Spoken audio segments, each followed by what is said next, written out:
So, proper greetings. As you can see, whenever you see this video, it was daytime when I done it. Just wanted to speak to some of the most amazing things that Black people don't ever want to talk about. And it's scary because these are things that actually do matter. I have 4 links on the side of this page here. Each one of them will take you to a website that either has a plethora of what is known as Black history or events within the diaspora of American history that pertains to Black people. I'm not here to celebrate a day called Juneteenth. When it says there 0.5% later, I want people to imagine that I'm a Black man who can most definitely identify that his ancestors built the foundation of this country and in turn built the foundation of much of the greater world. Having said that, it's indicative that I tell my people about the things that pertain to us, that matter to us. See, Juneteenth, if you actually look into the historical context of it, is the day in which slaves in a certain part of the state of Texas were formally told that slavery was abolished. And because there was so much festivity on the day, it has become a celebration. I think that people have taken what it is to be Black out of context. I don't know as a Black man that I can celebrate a day that is a reminder that I am still only 0.5%. And the greatest of my people are entertainers and athletes of the such. Folks who, in their profession, cannot be taken serious to speak on serious matters, which is why no one wants to hear them speak. Having said that, because we are 0.5%, it is indicative that I explain to you or I speak to you some of the things that Black people at a certain point in time went through. I have a tab up on my screen. I'm going to read some of the things, and it's called the. I'm gonna have to take this link and I'm gonna copy it because it's not there for you. And it is African American History Timeline, 1920 through 1929, and the timeline indicates several things. Bam, and it's in there for you now. And the timeline is an indicator, number one, of really the times. I need people to get this. The 1920s is the golden age of America. There is no greater time in this country. When a man like Donald Trump says, "Make America great again," he wasn't talking about the war-ravaged country that he knew of, that he grew up in, that fought conflict after conflict after conflict. Surely he was speaking on the golden age, the 1920s.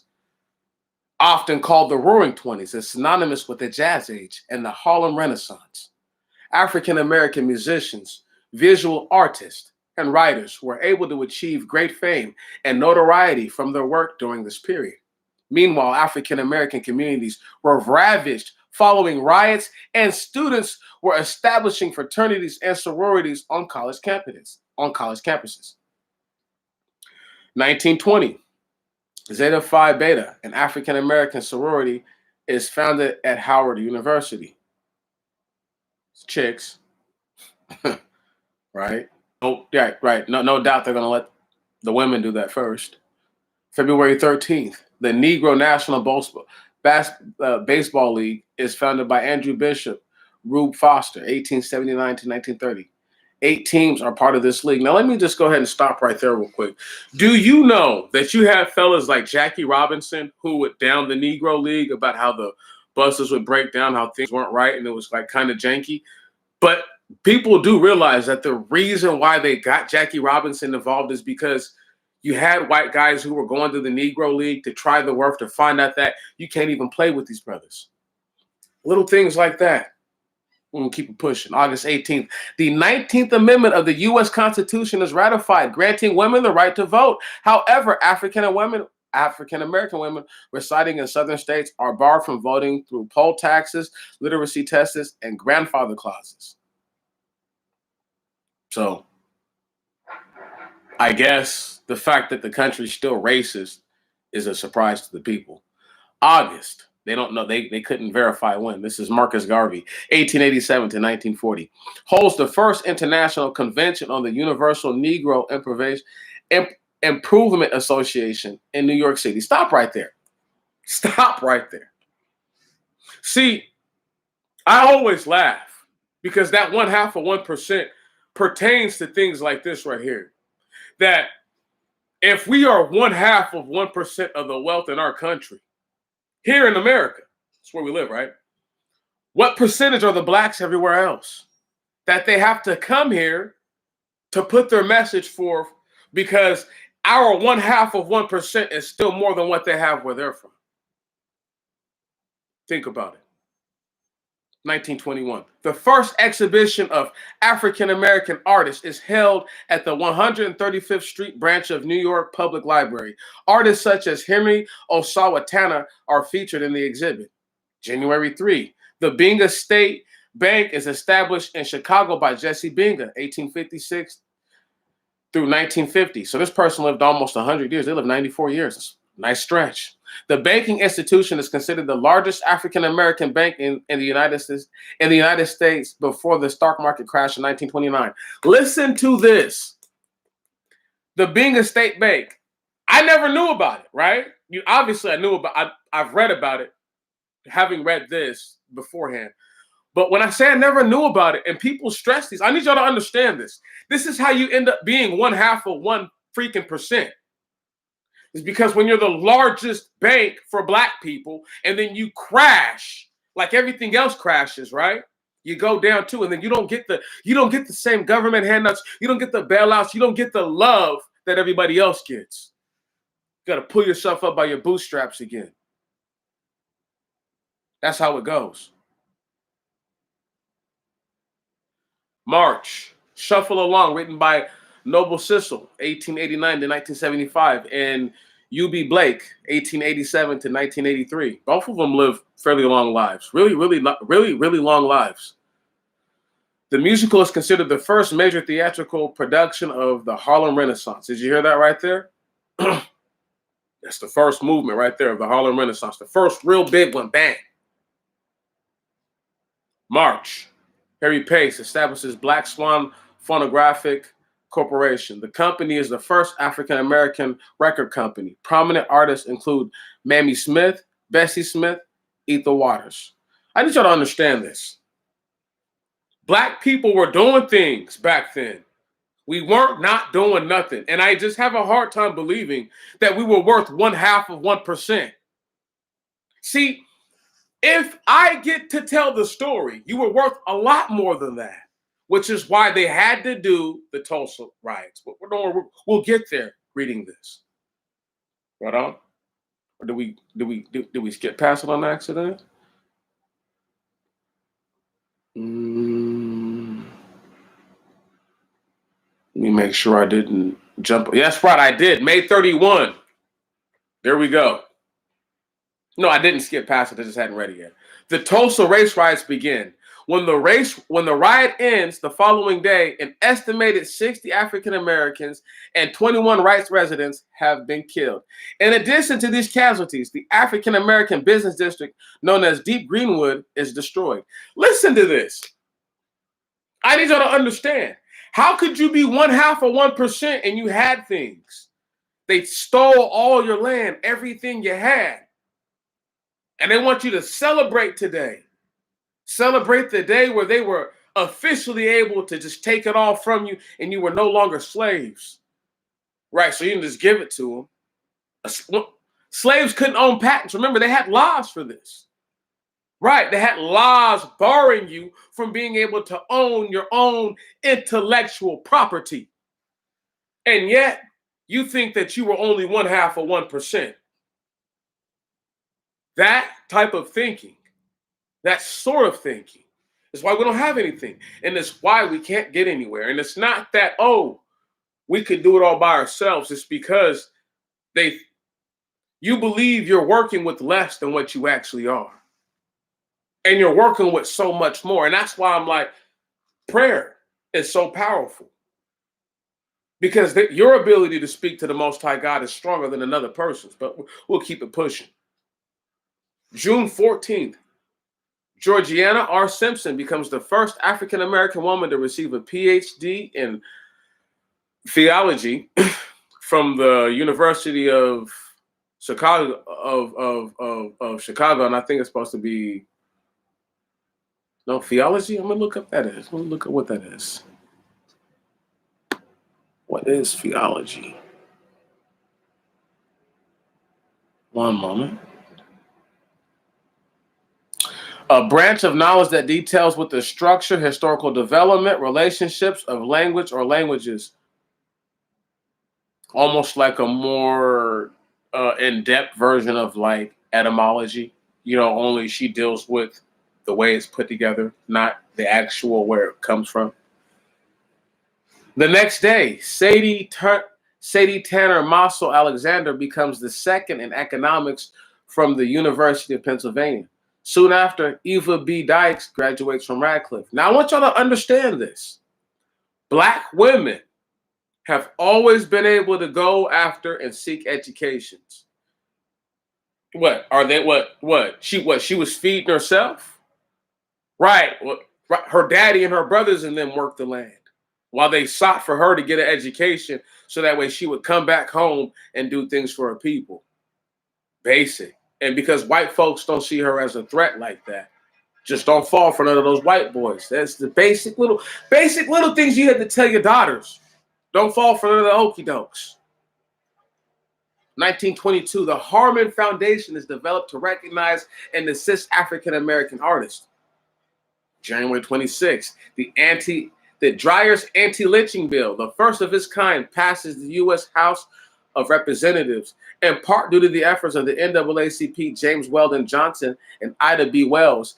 It is blocked from getting to the Senate for a vote by Southern Democrats. Now I want y'all to understand this. I got to look up the gentleman's name. He looks like a white dude. One of the founders of the NAACP, they say, he claims he was a brother, but he was so light he could pass for white. That means that he was mixed. I don't know if his mother was white or if his father was white, but the fact that he was trying to hold it down. You see what I'm saying? Way back then, see that once again those Klay Thompson looking dudes, right? That once again, the Cameron Boyce, may he rest in peace. Those young dudes like that, the little kid who played in Grown Ups, he played as Adam Sandler's young son. Y'all probably didn't know that boy had a black daddy. See, it's things like that when you can just pass for being white. Right. You can just look like it. It's folks like that held it down. Here we go. November 12th, Sigma Gamma Rho, an African-American sorority, is founded in Indianapolis. Now, obviously, black women needed to stick together, so they created sororities. But the thing is that it's easier for black women have had it as hard as they've had it easier. As hard as all black people have it, black women have had it easier than black men. I don't give a damn what you tell me. 1923, the National Urban League begins publishing the magazine Opportunity: Journey of Negro Life, edited by Charles S. Johnson. The publication becomes one of the leading boosters of the Harlem Renaissance. So they're saying that this publication right here is what actually put the Harlem Renaissance on the map and told people what they were doing in Harlem. Rajal Jack DeSoto, born Dewey Gatson, is the first African-American to participate in a professional car race in a souped-up Model T Ford. And we can talk about this whole black people racing and that and stuff like that. The little half-breed dude, Bubba Wallace. I could go in on him for having a white father and a black mother, and NASCAR banning the Confederate flag, really only because he has a white dad. I'm not going to go there. We're just going to move on. January 1 of the same year of 1923. Rosewood, the Rosewood Massacre occurs, a race riot which ended up in the complete razing of the town of Rosewood, Florida. Now, I need you to understand, if you're one half of 1% now, right, and you were, let's imagine in the roaring 20s, let's imagine we were a whole 1%. Imagine that. And I know we were more than that. Imagine you was a whole 1% of everything. Just one. I'm telling y'all right now that everything your people went through, between those race riots, between them stealing the land, between them just totally desecrating the people and oppressing them, they stole half of what you were worth like that. I have a hard time believing that black people could go to places, get jobs after World War I, okay, cause ire and envy and jealousy in white society, and they were only worth half of 1%. That is asinine. That is absurd. Let's keep it pushing. January 3, William Leo Hansberry, 1894 to 1965, lived an okay stretch, about 70 years, 71. A professor at Howard University, teaches the first course on African American history, on African history and civilization at a university in the United States. Stop right there. So this is the first dude to teach what is known as African history, right? This is why Howard gets so much love from black people. Now, what you guys need to understand is that African history and civilization is not your history and civilization. I can't stress this enough. Linguistically, we're not the same. Genetically, we're not even the same people. Some of the people are similar because they didn't sell every single one of us to white folks. And some of the people look similar because some of them are already in that land in a position of power before your ancestors came through that land. It's hard to put yourself in a position to understand that, but please just know that I've done the yeoman's work to tell you that, and I have no need to lie to you. I have. As I look at you, face to the camera, I have no need to lie to you. None. January 12th, Marcus Garvey is arrested for mail fraud and sent to federal prison in Atlanta. Now, you know what's so crazy? To this day, foreign blacks are known for dirty ass shit just like that. Excuse my language. They're known for it. They're known for it. But it's impossible, y'all, that Marcus Garvey did anything wrong. February. Bessie Smith records her first sides for Columbia. Her song, Downhearted Blues, will become the first million-selling record by an African-American recording artist. See, I can't stress to y'all enough how they don't mind letting the chicks to do certain things as long as it won't rock the boat too much. But the brothers, they keep in a real controlled position. You see what I'm saying? No matter what contributions brothers make to society, they control how much it is. They were controlling the image of brothers back then. And you think that you was only worth a half of a percent? Once again, these hub cities were housing virtually all the black people in America. Right. I need y'all to really put this in your mind. A place like Harlem, a place like Chicago, and mind you, they were forced to leave the South. Forced to leave the South. This is all part of that great exodus, okay, from the South, coming up north. See, these things, all the things you're hearing about are literally reminiscent of those consequences. It's nothing different. 1924. Whoa. September, excuse me. No.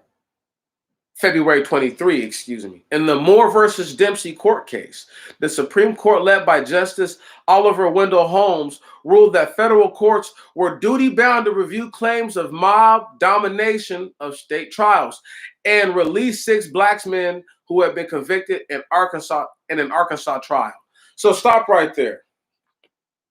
Pretty much, somebody had the good sense to say, look, yo, you can't do that. Right. But they want you to think you can do that.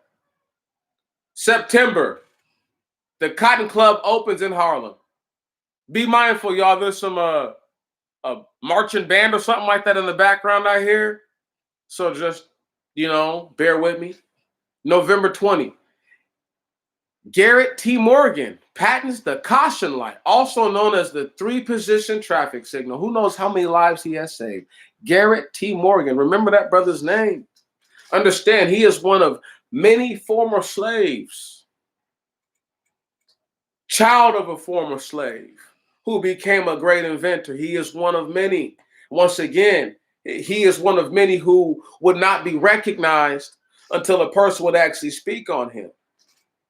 Who knows how many, because we know that people drive recklessly in wanton now. Who knows how many deaths were caused by wanton and reckless driving before the implementation of a traffic signal, which created jobs for police officers, and it created legislation. Come on, let's just stop right there. Let me just keep it pushing. But you only 0.5%. 1924, James Van der Zee, 1886 to 1983. Oh, he lived a good one. 97 years. 96, presumably. At least 96. Begins his career as a photographer. The National Bar Association is founded by African American attorneys in Des Moines, Iowa. It is incorporated in 1925. Oh, see, it would be the North where black people could do something like that, because you're not doing that in the South in 1925. See, this is why black people had to go to the North. This is why there was such a thrive and a desire to go north. They were like, man, I can go north and do something like that? Please, they'll kill me for thinking about it down here in Mississippi. Keeping it going. Clifton Reginald Wharton, 1899 to 1990. Lived a good one too. Becomes the first African American to rise to the rank of U.S. ambassador through the U.S. Foreign Service rather than being appointed. Come on. He literally did that. I'm such a good ambassador that you just have to make me the guy. I'm the guy.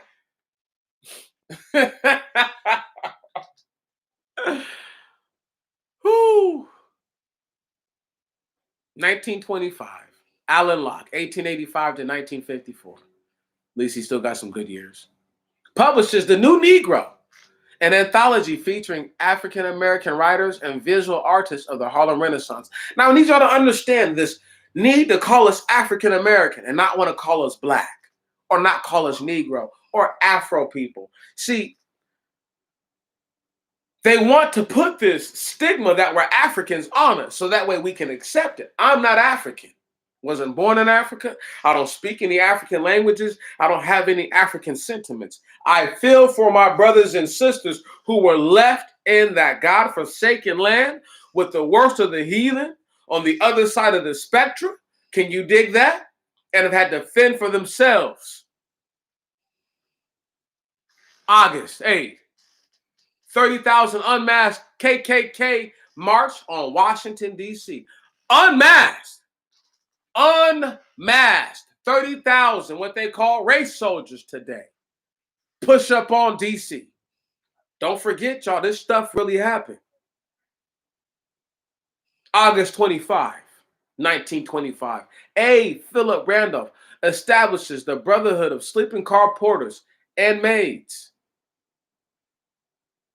This is part of a greater contingency for Black people seeking to be treated better and to seek to unionize, but we're not going to go there right now.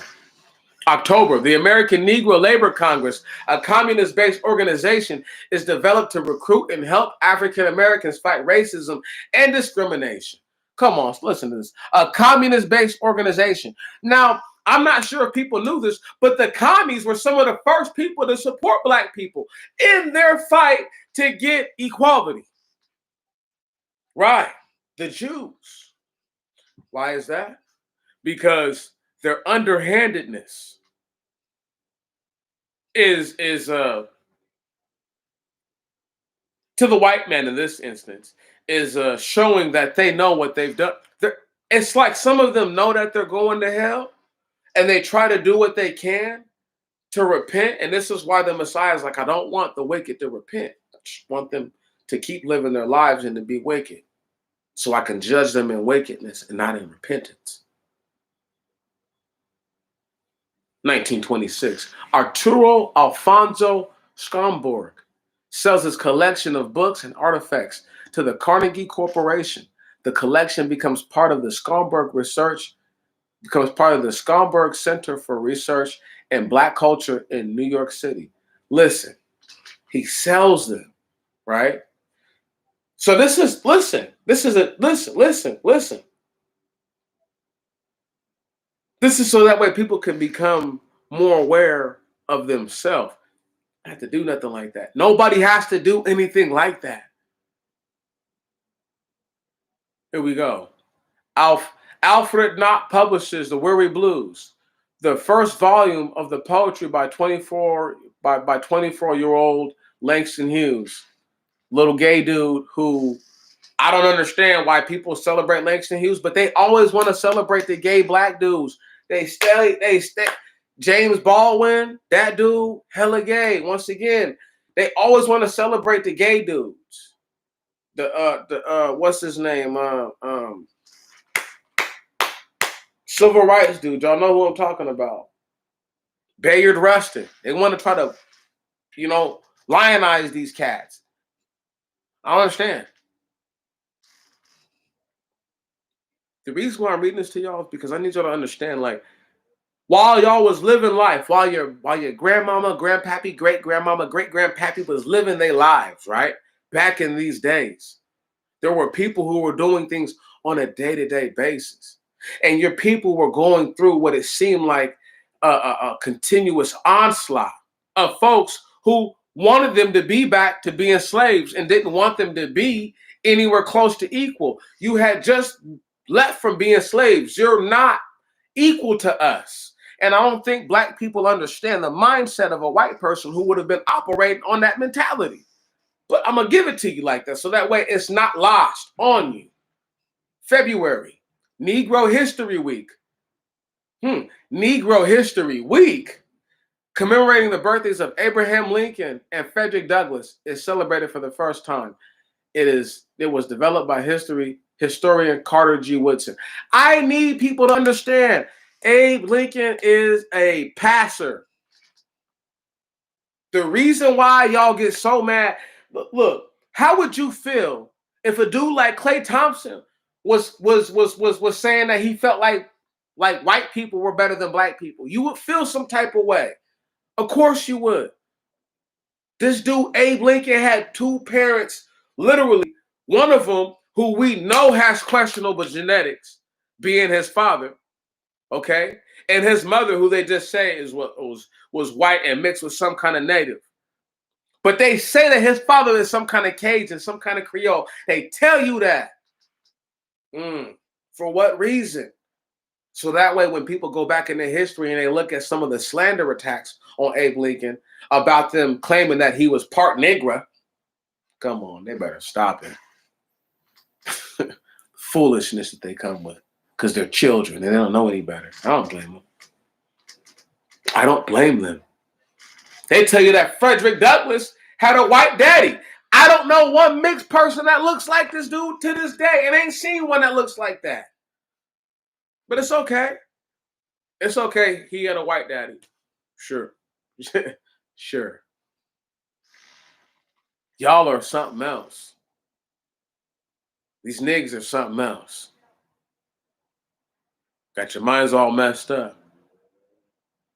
People who produced literally all the wealth for the South. All of it. And were able to find a niche in society after the white man forced the South to let them in. Thought that they were only worth 0.5%, who came into owning land, who listen, became their own landowners, didn't have to be sharecroppers. Right on? They were just owners of land. Right. And they were able to employ their brothers and sisters, their mothers and fathers. Right. Because whoever the land is left to, whoever is in charge of the land, that's who's going to benefit from the land. Right. So if it's left to the son of a slave because he's the favorite of the master, because he always did right by the master, to even tell him the master when he was wrong, and might have been rewarded a swath of land that he knew he couldn't give to his ungrateful white children. The same land that the government would take from these people in about 10 years. Under the watchful eye of a racist called Franklin Delano Roosevelt. 1927. Journalist Floyd Joseph Calvin becomes the first African-American radio host when he begins broadcasting from WGBS in Pittsburgh. January 7, the Harlem Globetrotters basketball team plays its first game. It was established the previous year in Chicago by Abe Saperstein. So the Harlem Globetrotters is actually from Chicago. Throwing that out there. December 2, Marcus Garvey is deported from the United States. This is in 1927. Now let me ask y'all something.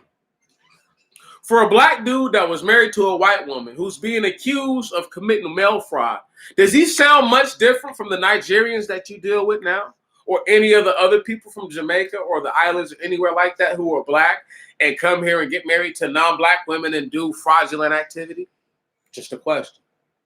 1928. August 5, Atlanta Daily World, and an African-American daily newspaper begins publication. And before you say something foolish like the white man accuses people of things every day. I've been telling people for almost 2 years that the white man has accused me of something unrighteously and feloniously. Yet no one listens to me, but they want me to feel for a dude who's not even from the States, and my people are born and bred, stock right from the South. Come on. Mama and daddy can talk about picking cotton in places. Now, you better, boy. Anyway, 1928, November 6th. Oscar De Priest is the first African-American to represent a northern urban district when he is elected to Congress, representing the south side of Chicago. He was the first African-American elected to Congress in the 20th century. Now I need y'all to understand something. The 19th century, okay, black people were so much more prominent, had so much more, we were so much more important than y'all think. And everything, and the whole outcome, and the whole fabric and just identity of the land. And sometimes it's lost on people because they really do believe, excuse me, that until we were let out from our indentured, that as a people we had no sense. And I'm like, nonsense. That's nonsense. 1929. June 20, the influential Fat Waller song, Ain't Misbehavin', is part of musical Hot Chocolates that debuts on Broadway. Louis Armstrong plays in the pit orchestra and is featured on the song Nightly. I want y'all to understand. Black people just don't know what it is that they're dealing with. You know, they're dealing with the level of wickedness. And that's the end of the article. That's the end of that website. They're dealing with the level of wickedness that I don't know if I'm able to like distinguish it as one man and to let you know and tell you as one man, like, hey, this is what's happening. That's a 10-year swath of just them picking events. They could have picked a lot more events.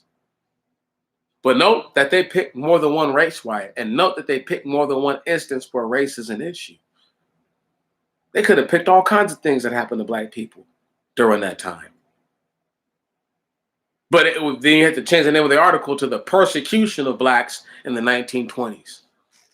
And then it would beckon you to ask the question, why do black people continue to persist to try to do for people who hate them? I don't understand. See, my Juneteenth special is a great one because it doesn't matter. As long as you click on these links over here on the side, you're going to get some wonderful information, some beautiful information. And these are just one of the over 100, maybe even 200 links that I have saved. And at least 150 of those links are pertinent information to things that we can talk about in either our lives as Black people or just valid society. Having said that, I got another 20 or 30 minutes in me, and now I just want to just go all in on this whole Juneteenth concept and why I know it's fraudulent and why I know that Black people who buy into it are more wrong than right. Um, Number one, let me go ahead and say this. I've never felt that a day uh, uh, means more to me than my people. Never. You know what I'm saying? Having said that, there's no way that you're going to get me to want to lock arms or hold arms or for example, you can't be extra Black one day in your Blackness and then the next day be like, you know what, I still want a white dude to bang me, or I still want to bang white chicks, whatever the gender is, right, or whatever the preference is, because they're given that choice these days. And that's all wickedness. You see what I'm saying? So it's like, you can't be Blackness out your mouth, but then in your heart practice all kinds of wickedness and evilness. You know what I'm saying? And then try to go tell Black people how to be righteous. It's one thing to feel a certain type of way. It's another thing to do something that goes against what it is that you stand for. And we have a lot more brothers and sisters who I know are well-meaning. I'm going to tell you right now, 97% of the brothers and sisters who put a message out there, even if it sounds hateful, actually mean well. If you listen to them, I've listened to the brothers and sisters, trust me, I know. They mean well.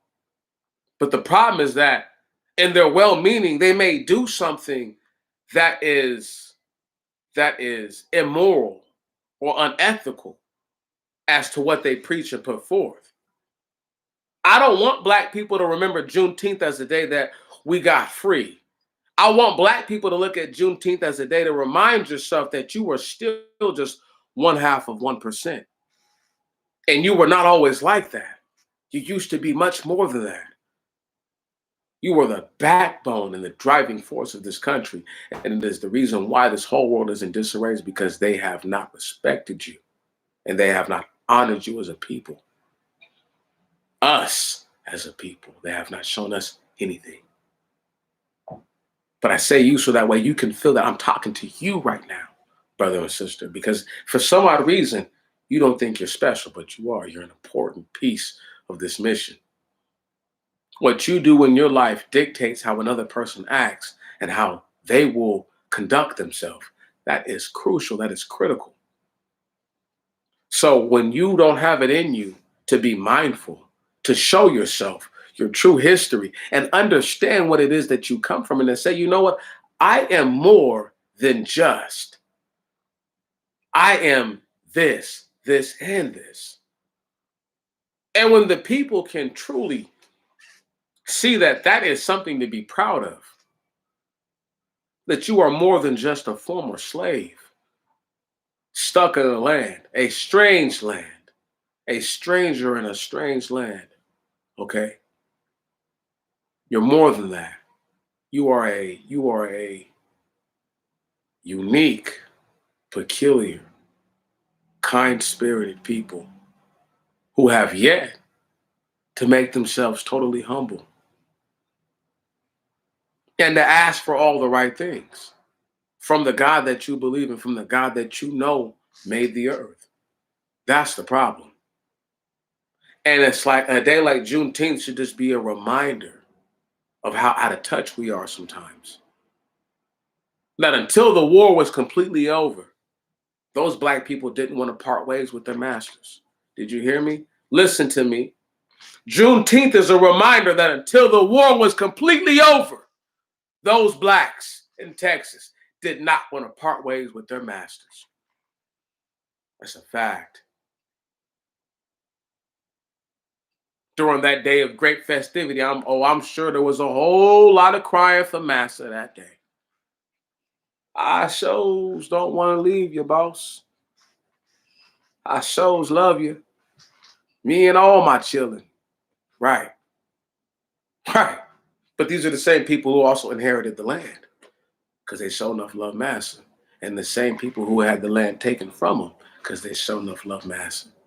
Very few of those black people actually had to go and buy that land. It was given to them by white people, by the slave owners. I'm trying to give y'all the game, man. Okay? This is how it really happened.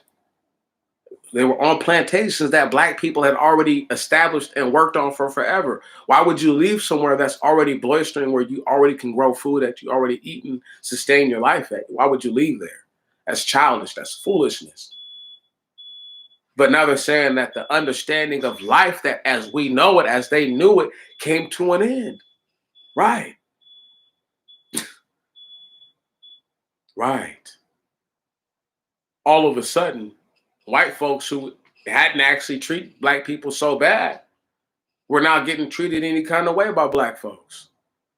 That'll leave a sour taste in your mouth. Hell, some of the abolitionists who had stood up for black people getting treated any old kind of way by black people. That'll leave a sour taste in your mouth. If black people need to be reminded of anything, it's their ignorance of the situation and not being mindful of what's taking place.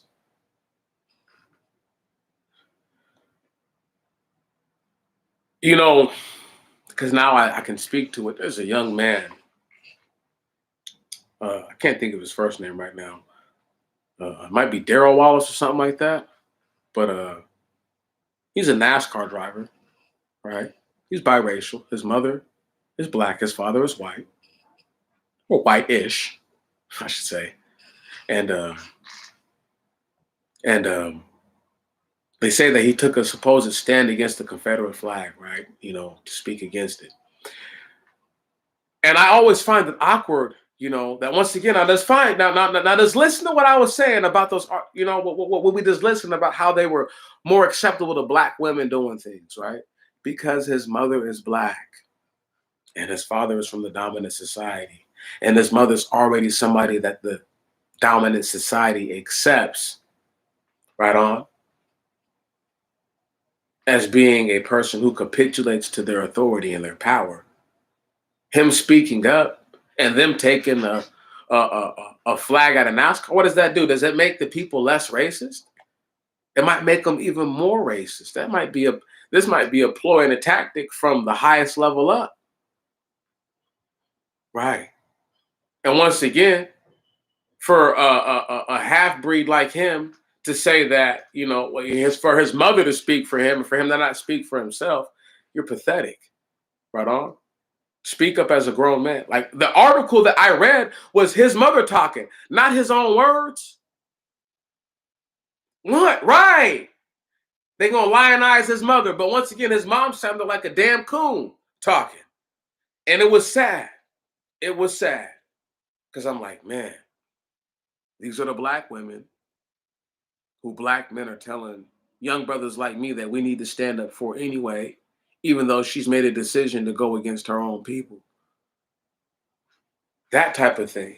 And now, because there's something going on where she can try to find her blackness again and have her half-breed son, who's not even black, really a white dude, right? You a white dude in blackface, imitating the people.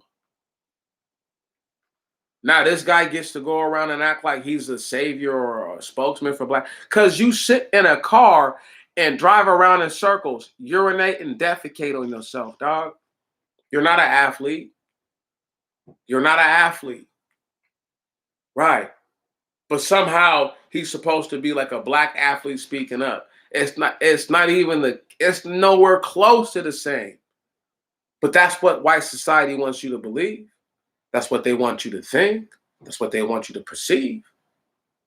See, I could wear a shirt with a native dude on it. It don't matter because Meech knows where his loyalties lie. Right on. I could wear whatever I want to wear. I could have a shirt that says something totally asinine on it, because everybody knows where I really stand. They would be like, oh, that's clearly a joke. Right. And even if I explain the asinine nonsense to being something serious, people still know where I stand on where I stand. I'm for my people every day, all day, no questions. And if it means going to the hilt for my people, I'll do that. And if it means going in the dirt for my people, I'll do that. There aren't very many who will tell you that because they don't feel like that. They don't believe that. Their life is too precious to them. And I have a strong sense of self-preservation, but it's not so strong that it resembles cowardice.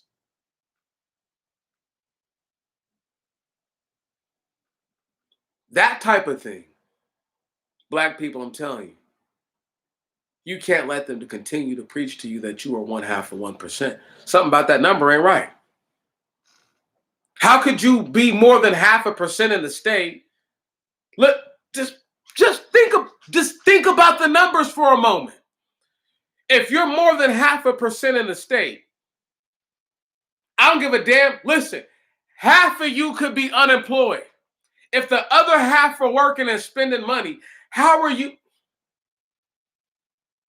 Listen, how could you only be 0.5% of the wealth? Does that even make sense?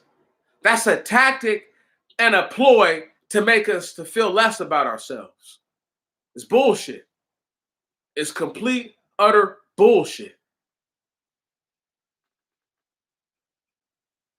I can't stand it. It's nonsense.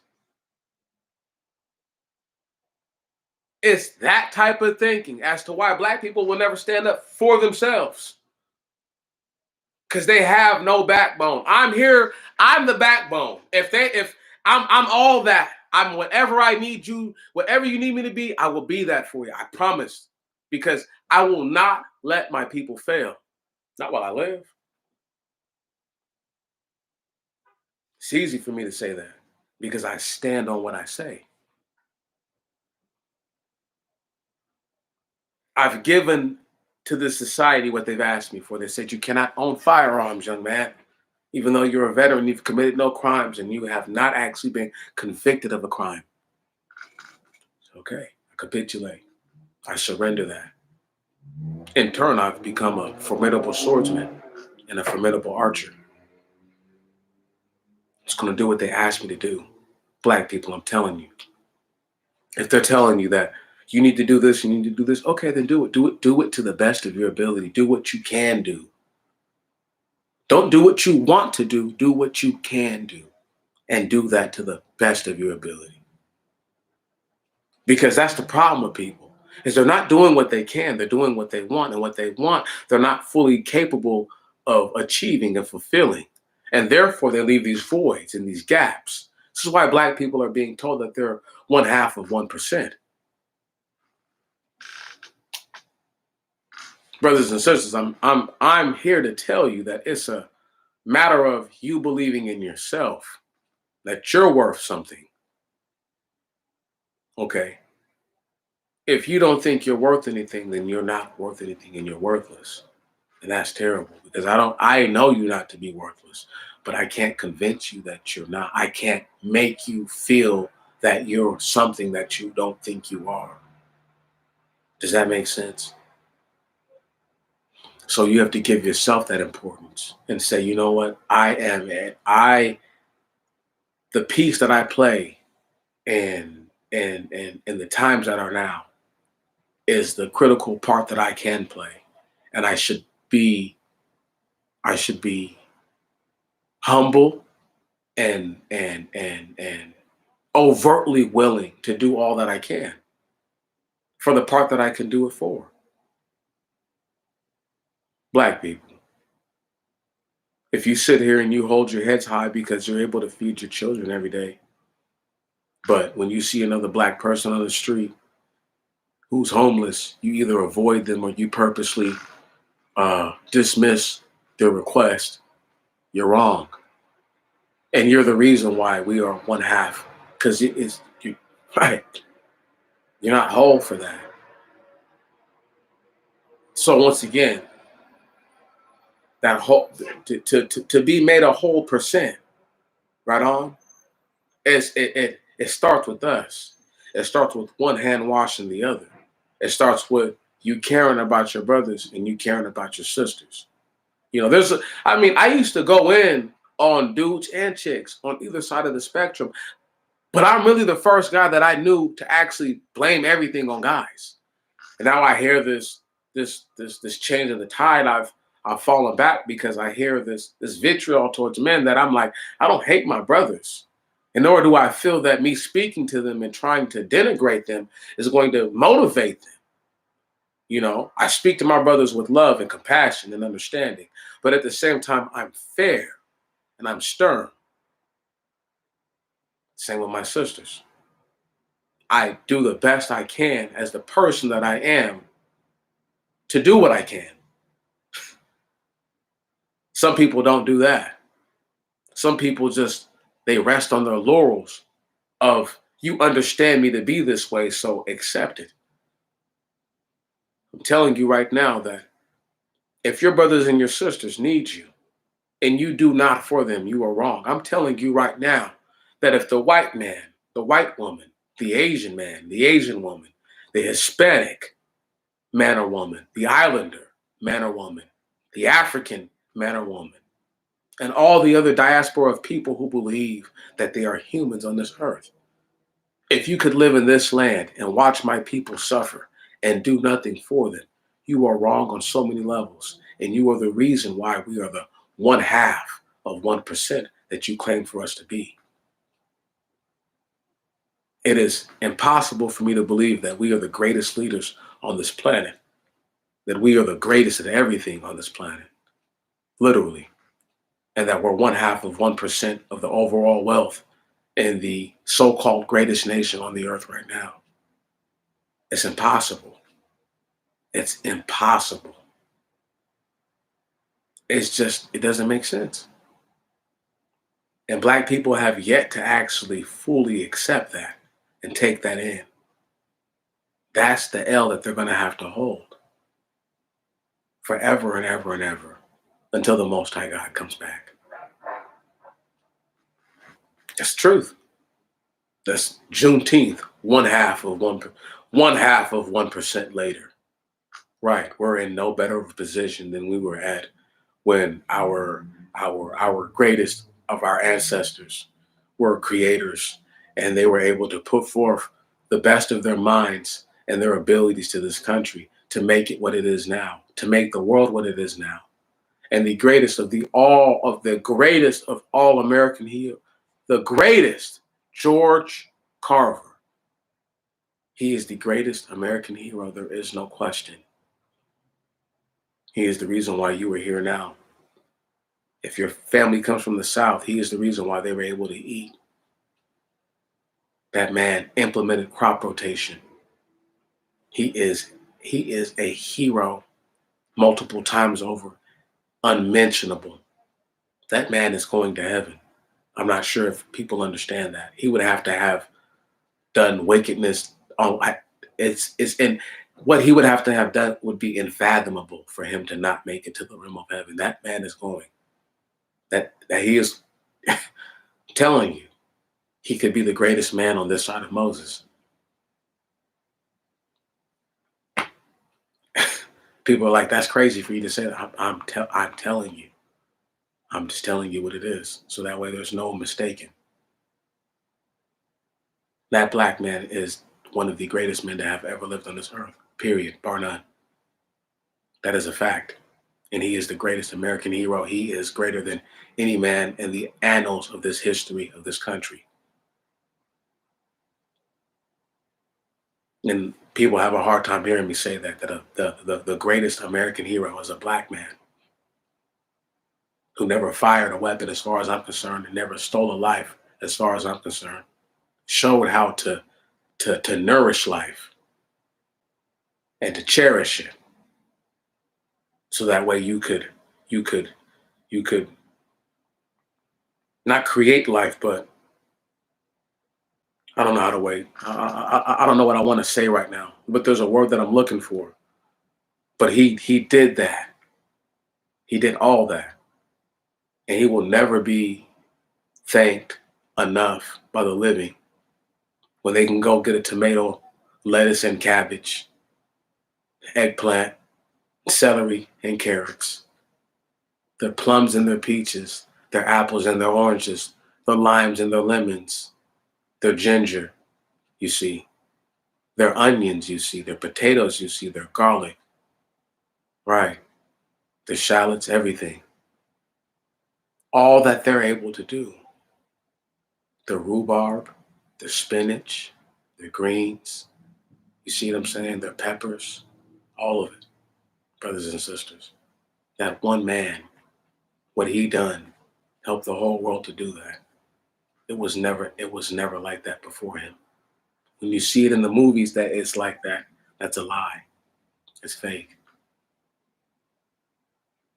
The reason why people went to the markets was because people didn't know how to rotate their crops.